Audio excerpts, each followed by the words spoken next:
पढ़ेंगे हम आपका part 2 chapter 1 what where how and when. हमने पार्ट 1 में पढ़ लिया तो था, तो अब हम पढ़ेंगे आगे। पार्ट 1 में हमने काफ़ी कुछ कवर कर लिया था, तो अब हम आगे पढ़ते हैं। तो यहाँ पर है finding out about the past, कि पास्ट के बारे में पता लगाना। There are several way of finding about the past. ठीक है, तो हमारे पास कुछ तरीके हैं जिससे कि हमें पास्ट के बारे में पता चलता है। One is to search for and read book that are written long ago. और पहले क्या आपका, जैसे कि क्या करना, ढूंढना बुक जिसमें आपको पहले के बारे में लिखा हो। These are called manuscript. तो इन्हें क्या बोलते थे हम manuscript, because they were written by hand. ठीक है, तो मैन्यूस्क्रिप्ट जो आपके हाथ से लिखी जाती थी। This comes from the Latin word menu means hand. ठीक है, तो ये वर्ड जो है मैन्यूस्क्रिप्ट, इसमें जो आपके मैन्यू का वर्ड, मैन्यू का मीनिंग क्या होता है आपका, हैंड मतलब हाथ से। These were usually written on palm leaves or on the specially prepared bark of a tree. ठीक है, तो ज़्यादातर आपकी कहाँ पर लिखी जाती थी, जो आपके पाम लीव्स हो गए, आपके पत्ते हो गए, जो पहले पाम के लीव्स होते थे उन पर लिखी जाती थी। और prepared on the Bagh of a tree. ठीक है, बाग ऑफ अ ट्री मतलब जैसे आपका ये पेड़ हो गया, पेड़ का तना हो गया आपका, है ना, तो पेड़ के तना पे, है ना, तो यहाँ पर लिखा जाता था। तो इसे क्या बोलते हैं हम, जो बार्क पे लिखा जाता है, तो इसे बोलते हैं हम स्पेशली प्रिपेयर बिर्च। ठीक है, बिर्च किसे बोलते हैं, जो ट्री के बार्क पे, तने पे लिखा जाता है, उसे बिर्च बोलते हैं।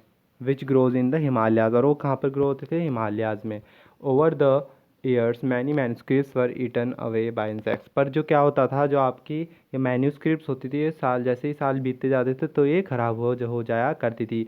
सम वर डिस्ट्रॉय, कुछ डिस्ट्रॉय हो जाया करती थी। बट मैनी हैव सर्वाइव, पर उनमें से बहुत कुछ जो है अभी भी हमारे बीच हैं, सर्वाइव कर चुकी हैं, जिन्हें हम पढ़ते हैं आज भी। Often preserved in the temple and monastery. और ये ज़्यादातर कहाँ पर लिखी जाती थी आपकी, जो आपके मंदिर और मोनेस्ट्रीज हो गया बेटा आपका, धर्म के लोग रहते हैं जहाँ पर। मोनेस्ट्री मीन्स जहाँ पर जैसे आपके बुद्धिज़्म और जैनिज़्म के लोग रहते हैं ज़्यादातर। और मोनेस्ट्रीज़ जो है आपके यहाँ पर साधु संत वगैरह रहते हैं ज़्यादातर, और जो ज़्यादा जैनिज़्म और बुद्धिज़्म का फॉलो करते हैं।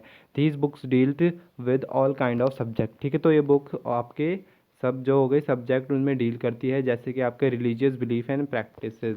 ठीक है, आपका हो गया रिलीजियस बिलीफ्स एंड प्रैक्टिसेस, मतलब उनके जो धर्म के बारे में बताते हैं, और उस कैसे उनकी धर्म की प्रैक्टिस हुई, कैसे वो आगे बढ़ा। The lives of kings. ठीक है, किंग्स के जो रहने के बारे में, मेडिसन एंड साइंस। ठीक है, दवाइयों के बारे में, साइंस के बारे में। Besides, theirs were epic poem plays, many of were written in Sanskrit. ठीक है, तो वहाँ पर एपिक्स हुआ करते थे, पोएम्स भी है जो लिखी जाती थी, प्लेज। और जो ये मैन्यूस्क्रिप्ट्स लिखी जाती थी, ये कौन सी, ज़्यादातर संस्कृत भाषा में लिखी जाती थी। अदर्स वर इन प्राकृतिक, और कुछ जो है प्राकृतिक भाषा में लिखी जाती थी। तो प्राकृतिक किसे कहते हैं, ऑर्डिनरी लैंग्वेज, मतलब जो ज़्यादातर लोग समझ सके, प्राकृतिक लैंग्वेज। एंड तमिल, और कुछ तमिल में भी लिखी गई है। We can also study inscription. ठीक है, और आज हम इंस्क्रिप्शन भी पढ़ते हैं। तो हमारा मैन्यूस्क्रिप्ट क्या था, जो आपकी पाम लीव्स हो गई और आपका पेड़ का तना हो गया, उस पर लिखी जाती थी। और आपकी इंस्क्रिप्शन क्या हो गई, these are written relatively on hard surface such as stone और मेटल। तो ये आपके हार्ड सरफेस, जैसे कि जो ठोस आपके सरफेस हो गए सतह पे, जैसे कि स्टोन हो गया, पत्थर, मेटल, तो इन पे ये लिखे जाते थे। Some kings got their order inscribed so that people. ठीक है, तो जो किंग होते थे वो अपने यहाँ पर ऑर्डर लिख दिया करते थे, जो कि पीपल देख सके और उनका पढ़ के उनका आदर कर सकें। ठीक है, जो रूल्स एंड रेगुलेशन वो बनाया करते थे। These are kinds of inscription as well as. ठीक है, तो बहुत सारे काइंड्स के इंस्क्रिप्शन हुआ करते थे। ठीक है, जैसे जो कि मैन हो गए, वुमेन हो गए, और आपके जो किंग्स है, किंग्स भी उनमें आ गए, और क्वींस भी, जो लिखा करते थे पत्थर और मेटल पे। तो उसमें क्या लिखा रहता था कि क्या क्या उन्होंने किया, या फिर क्या उनकी अचीवमेंट्स है। जैसे कि आपके किंग्स हो गए, किंग्स अपना रिकॉर्ड्स रखते थे विक्ट्रीज़ का, बैटल्स का, जो जो उन्होंने जीती है बैटल्स। ठीक है, अब यहाँ पर देखिए इंस्क्रिप्शन है यहाँ आपका अशोका, जो आपके अशोका किंग थे, उन्होंने लिखा है। तो ये कहाँ पर पाया जाता है, आपका प्रेजेंट डे में कंधार इन अफगानिस्तान। ठीक है, तो ये अशोका जो थे आपके रूलर, उन्होंने लिखा था। और ये इनको, और कौन कौन सी लैंग्वेज में लिखा गया है, आपकी जो हो गई ग्रीक हो गई, और अरामिक, है ना, ग्रीक हो गई, अरामिक, इस भाषा में भी ये लिखा गया है। तो यहाँ पर can you think the what advantages of writing on hard surface, कि हार्ड सरफेस पे लिखने के क्या एडवांटेज है, क्या फ़ायदे हैं? तो क्या फ़ायदे है कि वो ख़राब नहीं होगी, है ना, ठोस सतह पे तो ख़राब नहीं होगी और लंबे समय तक रहेगी। And what could have been difficulty, difficulty क्या होती है कि बहुत मुश्किल होती है इन्हें खोद खोद के लिखने में, है ना। There were many other things that were made and use in the past, ठीक है, तो बहुत सारी चीज़ें होती हैं जो पास्ट में बनी हैं। Those who studies these are called archaeologist, ठीक है, जो पास्ट के बारे में पढ़ता है आपके, है ना, डिफरेंट चीज़ों को डिस्कवर मतलब उनकी बारे में पढ़ता है, उन्हें क्या बोलते हैं? Archaeologist. They study the remains of buildings made of stone and bricks painting, ठीक है, वो किस किस के बारे में पढ़ते हैं? आपकी जो आपकी बिल्डिंग, ठीक है, पुराने ज़माने में बिल्डिंग हो जो बच चुकी है, ठीक है, उसके बारे में, जो उनके पार्ट्स हो गए, टुकड़ों के बारे में, और स्टोन्स पत्थरों के बारे में, ईंटों के बारे में, पेंटिंग्स के बारे में, स्कल्पचर्स के बारे में पढ़ते हैं। They also explore the end excavate, ठीक है, और वो क्या क्या ढूंढते हैं और एग्जावेट करते हैं। एग्जावेट मतलब आपके जो अर्थ की सरफेस होगी, मतलब खुदाई करते हैं, और उसके अंदर क्या क्या वो फाइंड करते हैं, क्या क्या खोजते हैं? आपके टूल्स हो गए, जैसे पुराने ज़माने में टूल्स, वेपन्स, हथियार हो गए, आपके पॉट्स हो गए, पैन्स, ऑर्नामेंट्स, ठीक है, और कॉइन्स, तो ये वो डिस्कवर करते हैं। सम ऑफ दीज ऑब्जेक्ट्स में बी मेड ऑफ स्टोन, उनमें से कुछ जो ऑब्जेक्ट्स थे, जो चीज़ें थी, वो पत्थर से बनी हुई थी, कुछ जो है आपकी हड्डियों से, कुछ बेक्ड क्ले और मेटल आपकी मिट्टी को ताप के बनाई गई थी, और कुछ आपके मेटल्स लोहे से। Objects that are made of hard imperishable substance usually survive for a long time, ठीक है, तो पेरिशेबल किसे बोलते हैं? जो वो जल्दी ख़त्म हो जाते हैं, तो यहाँ पर इम्पेरिशेबल है, ठीक है, तो यहाँ पर क्या लगा दिया हमने? इम्पेरिशेबल, आई लगा दिया ना, इम्पेरिशेबल, तो मतलब जो लंबे समय तक टिकते हैं। पेरिशेबल जो लंबे समय तक नहीं टिकते हैं, और इम्पेरिशेबल जो लंबे समय तक टिकते हैं। तो जो आपके हार्ड सब्जेक्ट मेड्स हार्ड सब ऑब्जेक्ट से बने हुए थे, तो वो लंबे समय तक सर्वाइव करते थे। अब देखिए यहाँ पर ये कुछ आपके ये ऑब्जेक्ट्स है जो आर्कियोलॉजिस्ट फाइंड करते थे, जैसे कि पॉट्स हो गए आपका, है ना, ये हो गए, तो ये जो है आर्कियोलॉजिस्ट फाइंड किया करते थे आपके ऑब्जेक्ट्स।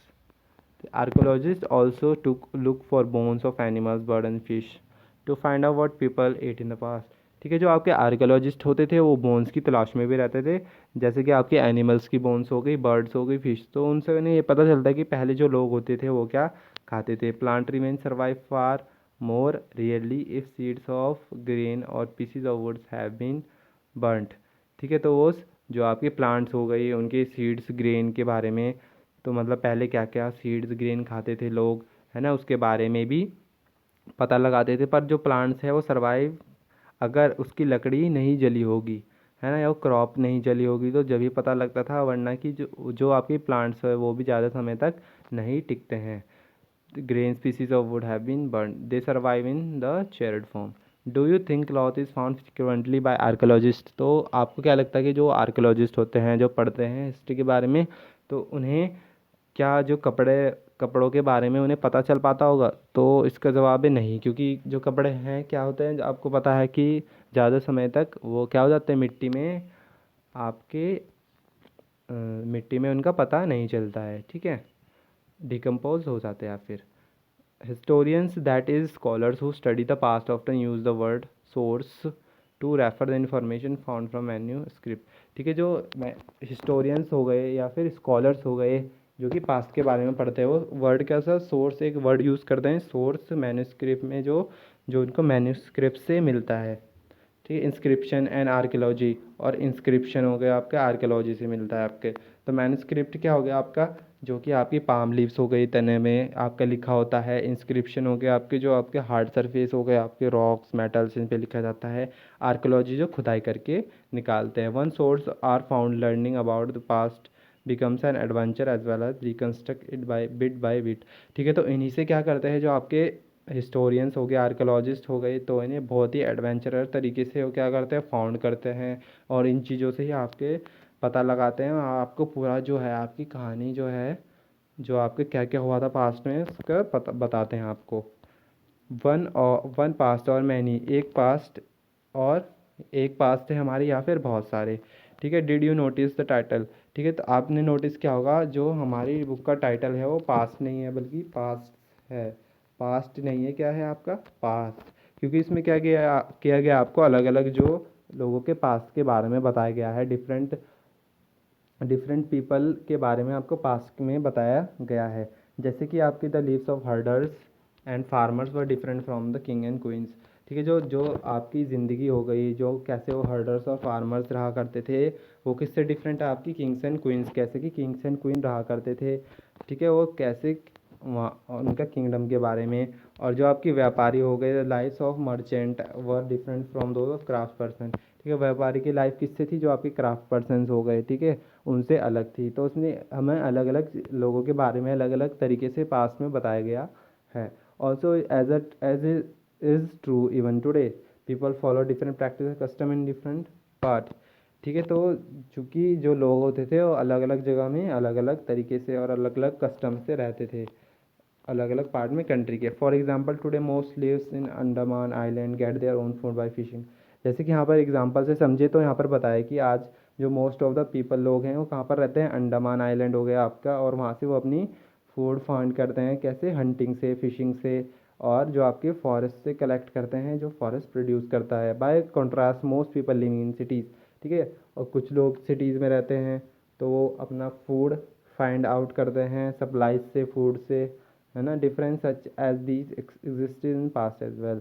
ठीक है, तो जैसे कि आज है डिफरेंस है आपका, जैसे कि आपका कोस्टल रीजन में और आपका जैसे यहाँ पर सिटीज़ में हो गया है ना, अलग अलग डिफरेंस है। तो ऐसे ही आपको पुराने ज़माने में भी हिस्टोरियंस जो थे अलग अलग, जो किंग्स हो गए, मर्चेंट्स हो गए, आपके हर्डर्स, फार्मर्स हो गए, तो इनकी भी अलग अलग डिफरेंस है लाइफ में। Beside there is another king of difference we know a great deal about kings and battles. ठीक है, तो और एक जो किंग्स हो गए, इनके बारे में एक और क्या डिफरेंस था कि हमें इनके बारे में क्या पता चलता है कि किंग्स कैसे लड़ा करते थे, फाइट किया करते थे। और और क्योंकि जो किंग्स थे वो अपने रिकॉर्ड रखा करते थे विक्ट्रीज के, किंग्स जो थे अपने रिकॉर्ड रखा करते थे, उन्होंने कितनी बैटल जीती है, कब की, कब हुई थी, और क्या क्या उन्होंने अचीव किया है। Generally ordinary people such as hunters, fishers, fishing folk gatherers, farmer. ठीक है, तो जैसे ये ऑर्डिनरी पीपल हो गए, आम लोग हो गए, जैसे कि आपके हर्डर्स चरहिए हो गए, फिश पकड़ते हैं, जो हंटर्स शिकार करते हैं, जो गैदरर्स इकट्ठा करते, तो ये अपना रिकॉर्ड नहीं लिखा करते थे, इसलिए हमें इनके बारे में ज़्यादा जानने को नहीं मिलता है। इसलिए इस आर्कियोलॉजिस्ट से है उनको भी मदद नहीं मिली है कुछ उनके बारे में पता चल सके, जिससे कि व्हाट डू डेट्स मीन। ठीक है, तो डेट्स का मतलब क्या होता है आपका। ठीक है, कुछ लोग जो है पूछते हैं कि you will probably mention the date month. ठीक है, अभी हमें किसके कैसे पता चल जाता है, डेट, मंथ से, ईयर से। ठीक है, 2000, 2000 एंड समथिंग। ठीक है, तो अभी हमें इससे पता चल जाता है कि these years are counted from date generally assigned to the birth of Jesus Christ. ठीक है, तो हमें डेट्स के बारे में कैसे पता लगता है कि यहाँ पर जो है जीसस क्राइस्ट। ठीक है, तो जैसे कि जीसस क्राइस्ट का बर्थ हुआ था। ठीक है, तो हमें ये पता चलता है कि जब जीसस क्राइस्ट का बर्थ हुआ था, ठीक है, तो उससे पहले जो ये जैसे जीसस क्राइस्ट का बर्थ हुआ था, इससे पहले के टाइम को क्या बोलते हैं हम, बिफोर क्राइस्ट, बीसी, है ना। और इससे आगे के समय को क्या बोलते हैं, एडी। ठीक है, ठीक है, तो एडी बोलते हैं इनके आगे के समय को। ऑल दीज, तो यहाँ पर जीसस क्राइस्ट जो थे आपके किसके फाउंडर थे, क्रिश्चियनिटी के फाउंडर थे। तो 2000, तो यहाँ पर 2000 जो ईयर है उसको लिया गया है, तो 2000 year after the birth of Christ. ठीक है, तो 2000 का मतलब क्या है आपका, जीसस क्राइस्ट के बर्थ के आगे का समय। All the dates before the birth of Christ. ठीक है, तो जो आपके जन्म से पहले की डेट को हम, जैसे कि हमने बताया कि क्या बोलेंगे, before Christ, added on in the books we will refer to dates going back from the present. ठीक है, तो हमने क्या लिया है अपना starting point 2000 as a starting point, हमने अपना स्टार्टिंग पॉइंट क्या लिया है, 2000। ठीक है, तो लेटर विद डेट्स। अब देखिए जैसे आपने कि बीसी किसका, आपके बिफोर क्राइस्ट, बीसी का मतलब होता है बिफोर क्राइस्ट, और यहाँ पर एडी का मतलब क्या होता है आपका, एना डोमिनी, मतलब जो आपके जिस समय भगवान थे उस समय को क्या बोलते हैं, anno Domini, meaning in the year of Lord. ठीक है, दैट इज़ क्राइस्ट, क्राइस्ट भी बोलते हैं जिसे कि। So 2005 can be also written as AD 2005। ठीक है, तो 2005 को हम क्या बोल सकते हैं कि एडी, एना डोमिनी। ठीक है, तो कभी कभी क्या होता है आपका किसकी जगह, एडी की जगह क्या यूज़ होता है आपका, सीई। ठीक है, सीई। ठीक है, तो एडी की जगह कभी कभी क्या यूज़ होता है आपका, AD की जगह कभी कभी क्या यूज़ होता है आपका CE। ठीक है, तो CE का मतलब क्या होता है आपका कॉमन एरा। कॉमन एरा और BCE का मतलब बिफोर कॉमन एरा। ठीक है, तो यहाँ पर कुछ कंट्रीज़ क्या क्या क्या रेफ़र करती है ज़्यादातर कंट्री, जो आपका क्रिश्चियन एरा हो गया। ठीक है, और इंडिया में जो आपका जो डेटिंग का सिस्टम है कब शुरू हुआ है, वो करीबन 200 साल पहले। एंड BP मीन्स, और कभी कभी कभी जो आपका BP का मतलब क्या होता है बिफोर प्रेजेंट। ठीक है, तो यहाँ पर ये बताया गया है कि CE की जगह कभी कभी AD हो जाता था आपका आफ्टर डैम डोमिनी, और BC आपका बिफोर बिफोर कॉमन एरा। ठीक है, तो ये कुछ यहाँ पर बताया गया आपको। अब एजवेयर में देखेंगे हम, आपको यहाँ पर कुछ आपको बताया गया है कि जो इंस्क्रिप्शन हो गए, हमने देखा कि इंस्क्रिप्शन हो गए जो कि हार्ड सर्फेसिस पे दिखा जाते थे। ठीक है, तो उनमें से कुछ जो है कुछ 100 साल पहले के ही हैं। ठीक है, जो इंस्क्रिप्शन में क्या होता है आपका स्क्रिप्ट होती है, लैंग्वेज होती है, तो इसमें हमें यही बताया गया है कि जो डिस्फेरिमेंट डिस्फेरिमेंट का मतलब कि अलग अलग, जैसे कि लैंग्वेज को समझना। ठीक है, तो अलग अलग लैंग्वेज को समझने के लिए पहले क्या यूज़ होते थे, सिंबल यूज़ होते थे। ठीक है, तो सिंबल्स का यूज़ किया जाता था लैंग्वेज को समझने के लिए। जैसे कि आप यहाँ पर देखेंगे, इस बॉक्स का मतलब है P, और इसका मतलब है T, और इसका मतलब है O, और इसका मतलब है L। ठीक है, तो ये कुछ फिगर्स यूज़ किया करते थे कि आपके, जिससे कि आपके वर्ड्स पता चलते लैंग्वेज। ठीक है, तो यहाँ से ये कुछ डिस्कवर किया है हमने। So how do scholars understand what have was written. ठीक है, कि कैसे पता लगता है कि स्कॉलर्स को कि क्या उस वर्ड्स का मीनिंग है। तो डिस्फेरिमेंट से मतलब जो उस मीनिंग, मतलब पहले उस लैंग्वेज के क्या मतलब होता था उसके बारे में पता लगाना है ना, तो ये कुछ मतलब हुआ। और ये कौन सी आपकी लैंग्वेज में लिखा गया, आपका कहाँ की भाषा है, ये आपकी इजिप्टियन भाषा हो गई, जिसमें जैसे यही बताया गया आपको डिस्फेरिमेंट के बारे में। ठीक है, तो ये इजिप्टियन की भाषा है। तो आपका चैप्टर कंप्लीट हो गया है। Thank you.